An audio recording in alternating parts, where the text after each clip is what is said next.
Welcome to the flowerschool.com video library.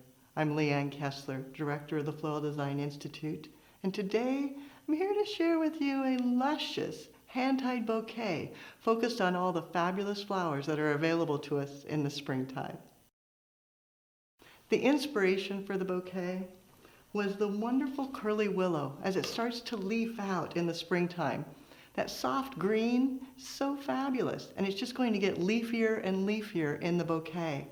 Then I decided I needed some darker green, so a little Floral, a little Italian ruscus. Then I just started looking around. I thought, what else do I want? The green kale, pretty wonderful. Some white hydrangea, just to brighten it up a little. And then some spray roses, lisianthus, peonies, and carnations. The contrast between pink and green will be so much fun. Each of the stems have already been prepared, removing the lower foliage, making sure there are no thorns, laying things out so that as I go to create, all I have to do is pick it up and add it together in my hands. I like to start with heavier things at the beginning. So maybe some Floral, looking at it, picking off any damaged leaves, pulling it apart, loosening it up. Little bit of the Italian ruscus, weaving from one side to the other in my hand. Maybe a little more Floral for some fullness and substance. Maybe a little more of the Italian ruscus. And you can see how I just add it into my hands. And I'm doing a combination of the weave, feeding it through, crossing through that central binding point, and a spiral where I just add it to my hands and then turn. Making sure that I keep it balanced from side to side. Bring in more of that willow. That's so wonderful. And then thinking about the larger things first, because it's easier to sneak in little stems, but the big kale sort of needs to go in early so that there's room. Just sliding it in, then turning. Same with the hydrangea. Bringing it in, turning. Adding in more of the willow, another kale, another hydrangea, and turning. Now I'm getting so much in my hands, it's getting hard to hang on.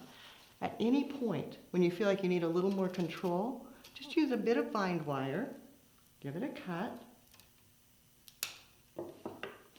and lash those stems together. That way you can set it down, keep working, gather more flowers, and then add more.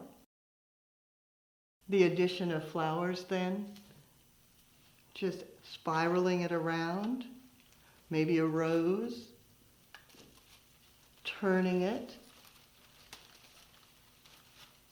maybe bring in a little of the lisianthus, keeping it loose and carefree. I can go back and add more willow, maybe a peony, then turning,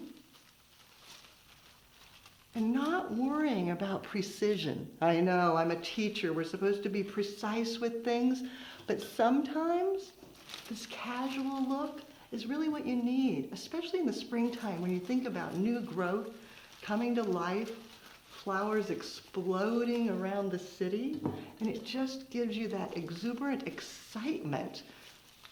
Tucking it in, more willow, turning, thinking, oh, I wish I had another hydrangea. Well, I do. Setting it in, maybe a little bit more of the Floral, and another willow. And then if it starts to feel uncomfortable, again, take your bind wire and lash it off so that you don't lose control. As you want more color on the inside, it's perfectly fine to weave it through, sliding it down, making sure you capture the stem, maybe a little bit of lisianthus in there as well, brightening the center of the bouquet, and pulling, adjusting where you want it to fall, then turning again, looking where else you might want to add another rose, another carnation, another peony, keeping it full, lush, and exuberant, balancing it from side to side, turning your hand, And then, once again, tie it off with bind wire for control. As the final detailing, you can go through, cut your stems down, or you can wait and do that after you find your vessel. I shorten them a bit so that they're all about the same, but I'll finish that again later. Then go back. Maybe add a little more willow for just another touch of lightness. Since that was the inspiration originally, I want to make sure I have plenty of it. Bringing it in, finding the perfect spot, and then turning, adding a little more, and then to collar, to end up the base of the design, to finish it, a little bit of fatsia. The big leaves are so grand, just setting them down in, tucking it in your fingers, and it gets harder and harder because there's so much you're hanging on to. And then once again, once you have it all in place, go back, lash it with bind wire so that you don't have to worry about how the structure stays. Once you do cut the stems down, get them all flush, it will actually stand on its own. You might have to pound it a little bit to line the stems up, but when it's full and lush, it has so many feet to support it. The recipe, I had 3 kale, 3 hydrangea, and about a half a bunch of leafing out willow. Then I used an entire bunch of spray rose, 10 stems, 5 peonies, 10 carnations, and 10 lisianthus. Add in a few stems of Italian ruscus and salal, some fatsia leaves, and you have a fabulous hand-tie bouquet.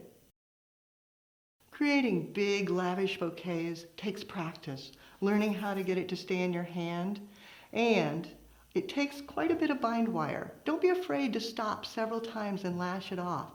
No reason to make yourself frustrated trying to hold it together.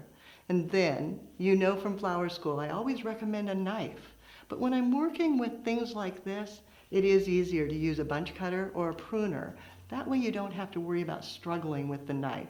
You'll find more creative inspiration at our website, flowerschool.com. If you have questions about any of these techniques, you can reach us there or pick up the telephone and give us a call at 503-223-8089. Now it's your turn. What big, fabulous bouquet are you going to create? Gather all your favorite flowers, make a design, be sure to photograph it, post it on social media, and tag Floral Design Institute so we all can see what you do as you do something you love.